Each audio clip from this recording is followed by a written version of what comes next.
Hello, welcome you all to law Seekho. तो आज का जो हमारा पहला टॉपिक है that is regarding senior citizens right, whether senior citizen have this right to evict their children from the property.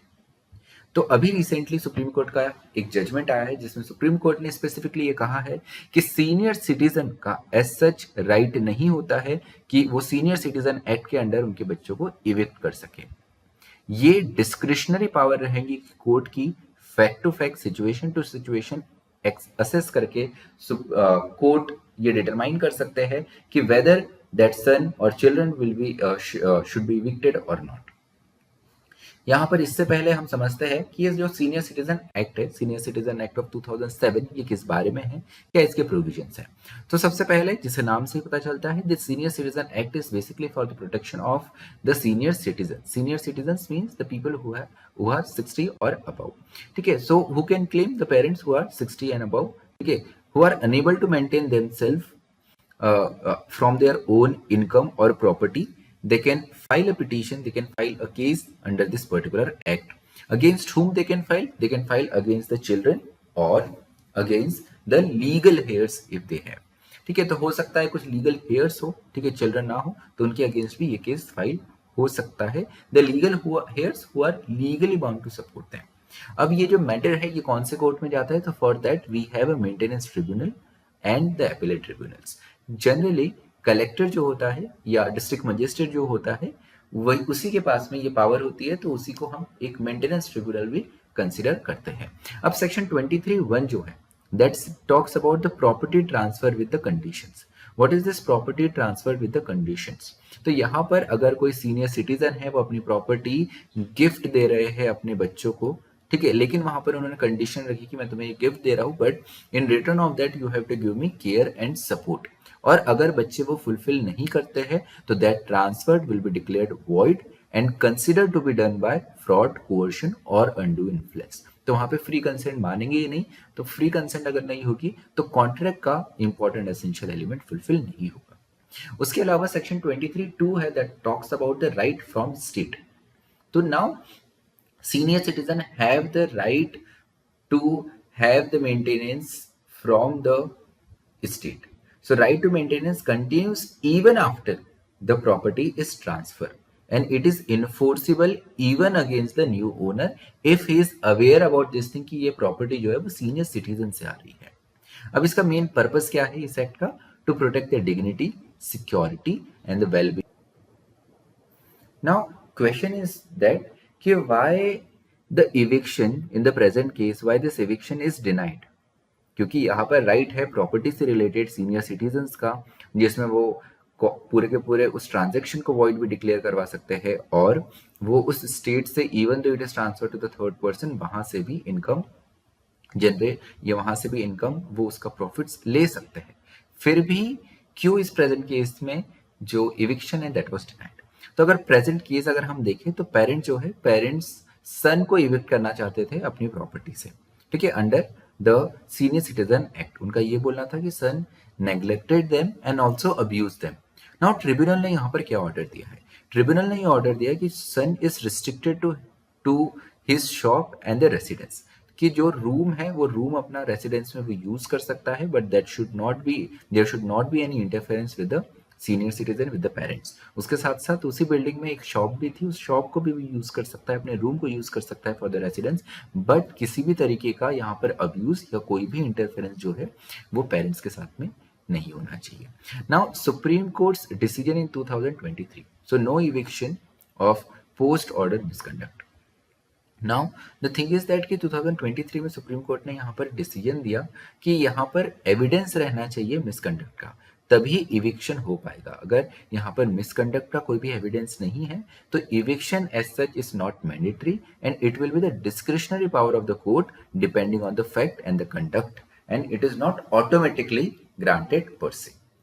Now our second topic is regarding the Supreme Court judges to declare assets, and we are going to talk about the 1997 ethics code that is applicable to judiciary. So presently judiciary revisited this ethics code of 1997 and they have made a recent decision. We are going to discuss about this.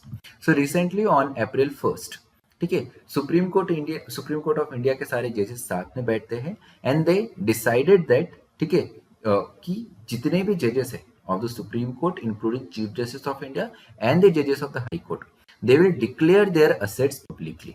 अब ये move क्यों आया है? Because of their cash recovery at Justice Yashwant वर्मा's residence. About that we have already discussed.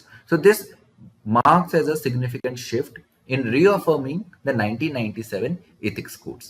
1997 ethics code, that is official name of this 1997 ethics code is 1997 restatement of values of judicial life.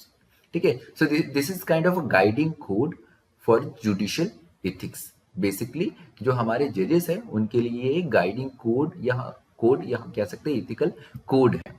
Now restatement of value of judicial life और judicial ethics code और we can say ethics code, ठीक है, 1997 में आया था। So basically this is the code of conduct for the जजेस to uphold the accountability, impartiality and public trust.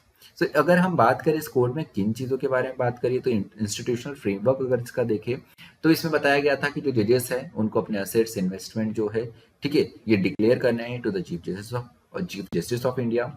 इसके अलावा इन हाउस इंक्वायरी मैकेनिज्म क्या होगा in the scenario of misconduct और करप्शन, जो कि इम्पीचमेंट के ग्राउंड्स में, रिमूवल ऑफ जजेस के ग्राउंड में नहीं आता है, ठीक है, उससे थोड़ा लेस मिसकंडक्ट अगर हम बोले एज कम्पेयर टू दैट, ठीक है। उसके अलावा foundation for future reforms in judicial accountability, और साथ ही साथ ये पहला स्टेप था टुवर्ड्स द जुडिशियल अकाउंटेबिलिटी। अगर इस एथिक्स की बात करें तो इस एथिक्स में 16 पॉइंट्स डिस्कस्ड है, उसमें से main points we can discuss. So first, maintain the impartiality, ठीक है, maintain the impartiality means avoid action eroding the public faith. तो आपको ऐसा कोई भी काम नहीं करना है जिससे पब्लिक का फेथ जो है वो आपसे चला जाए। उसके साथ में no involvement in the politics, जजेस को इलेक्शन कंटेस्ट नहीं करना है, ना ही कोई ऑफिस होल्ड करना है रिगार्डिंग द सोसाइटीज जो कि पॉलिटिकल नेचर का हो, जहाँ पे इलेक्शन वगैरह हो। फैमिली बार प्रैक्टिस कि अगर जजेस के सामने उनको कोई ऐसा मैटर नहीं लेना है जिसमें क्लोज फैमिली या फ्रेंड कोई इन्वॉल्व हो। नो प्रोफेशनल यूज, अगर जजेस का रेसिडेंस उनको ऑफिशियल रेसिडेंस मिला है तो उसमें कोई भी फैमिली मेंबर जो है वो प्रोफेशनल वर्क के लिए उसको इस्तेमाल नहीं कर सकता, only for the residential purpose. उसके साथ में practice aloofness and avoid bias, ठीक है, means no hearing cases of the friends and the families. उसके अलावा जो फैमिली बार प्रैक्टिस है that is regarding the new appearance of close families in जजेस कोर्ट। तो जजेस को अपने सामने उनके अगर कोई बेटा बेटी या कोई रिलेटिव प्रैक्टिस करने आ रहे तो उसे भी अवॉइड करना है। उसके साथ में no public comment on the political issues, media को इंटरव्यू नहीं देना है, आपका जजमेंट जो है वो अपने आप में सफिशिएंट होना चाहिए, ठीक है, the judgment should speak for itself. उसके अलावा कोई भी गिफ्ट्स या हॉस्पिटलिटी नहीं लेनी है, अगर आपको गिफ्ट्स लेना है तो वो आप केवल अपने क्लोज रिलेटिव से ही ले सकते हो। उसके साथ में कोई भी बिजनेस, ट्रेडिंग, स्पेकुलेशन इन शेयर्स, इन सारी चीज़ों से आपको अपने आप को दूर रखना है। कोई बिजनेस में इन्वॉल्व नहीं होना है, ट्रेडिंग में इन्वॉल्व नहीं होना है, शेयर स्पेकुलेशन से लेकर आज कितने सारे वीडियोस आते हैं, सब सजेशन देने में लगे हुए, ऐसे किसी भी तरीके किसी भी चीज़ में आपको इन्वॉल्व नहीं होना है। उसके अलावा no financial gain unless clearly allowed, ठीक है, अगर आपको जो जहां से इनकम सोर्स अलाउड है आपको केवल वहां से लेना है, उसके अलावा और कहीं से भी नहीं लेना है। And last, be mindful under the public keys, maintain the dignity at all times.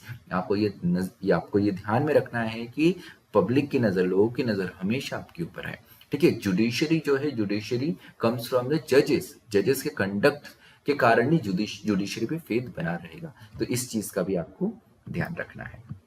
अब अगर हम बात करें restatement of values of judicial right, that is a judicial ethics code of 1997, तो ये बेसिकली हमने जैसे बताया कि अकाउंटेबिलिटी, इम्पार्शियलिटी और फेथ ट्रस्ट जो है वो बना रहे जुडिशरी में, उसको लेकर आया, और ये कहीं ना कहीं एक इन हाउस प्रोसीजर जो है वो प्रोवाइड करता है फॉर द जजेस if they violate this values. अगर इससे रिलेटेड की डेवलपमेंट अगर हम देखें तो 1999 में ये आया था एक प्रोसीजर लेट डाउन करी थी by the 5 members committee and that later on formally adopted, ठीक है। It is applicable to the जजेस, ठीक है, to adhere to the universal accepted judicial values, under that we can consider integrity and impartiality, ठीक है। उससे related उसके अलावा असेट डिक्लेरेशन जो है, असेट डिक्लेरेशन की भी बात करी थी इस कोर्ट में कि जजेस के जो असेट है दैट ही और she have to declare to the chief justice of India, और इससे रिलेटेड केस भी काफी हुए। 2009 में जो है 2009 में full court decided voluntary public declaration.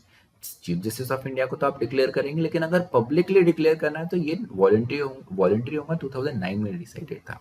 उसके बाद में एक केस भी फाइल हुआ कि पॉलिटिशियंस को अपने असेट बताने पड़ते हैं, तो जजेस को भी अपने असेट बताने चाहिए।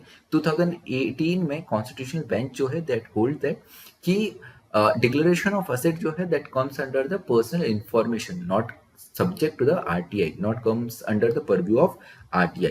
So significance अगर हम देखें तो 3 steps led to the foundation of judicial accountability and transparency in public life. Now इससे रिलेटेड अगर हम इन्वोकेशन की बात करें, invocation of values of judicial lifes and in house procedure, तो सबसे पहले अगर हम पर्पस की बात करें, so this provides for non impeachment mechanism of judicial accountability.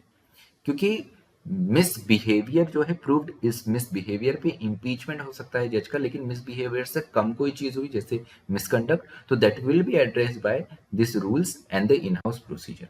Recent judgment अगर देखें तो 2024 में हमें जस्टिस संजीव खन्ना जो है he initiated the in house inquiry against the justice Yashwant Varma. उसके अलावा अगर हम बात करें कि डिस्टिंक्शन जो है 1995 में सुप्रीम कोर्ट ने बोला था कि मिसबिहेवियर और बैड कंडक्ट में डिफरेंस होता है, और बैड कंडक्ट को एड्रेस करने के लिए we are coming up with particular code और इसमें अपनी प्रोसीजर होगी। वैसे ही हमने प्रीवियस वीक में भी हमने डिस्कस किया था कि इन हाउस प्रोसीजर क्या होती है, जस्टिस वर्मा के अगेंस्ट कैसे इन हाउस प्रोसीजर चलेंगी। Under that in detail we have discussed about the MPs sexual harassment case and the present case also. ठीक है, तो इस पर ऑलरेडी 2014 में जो वुमेन जज है from MP, she elect sexual harassment bye sitting high court जज, उसमें कैसे एक्शन लिया गया, क्या एक्शन लिया गया, और जस्टिस वर्मा की सिनेरियो में भी क्या स्टेप बाय स्टेप प्रोसेस होंगी, that we already discussed in the previous week. ठीक है, now this is it for today. Thank you so much for listening me, thank you so much. आप continuously इस series को देख रहे हैं। अगर आपको कोई भी फीडबैक हो इससे related, so you can put that into comment box, या आप चाहते हो कि कोई पर्टिकुलर टॉपिक कवर हो, भले ही थोड़ा टाइम बीत चुका है, तो you can suggest that also in the comment section. Again thank you so much for listening me, stay tuned to law सीखो।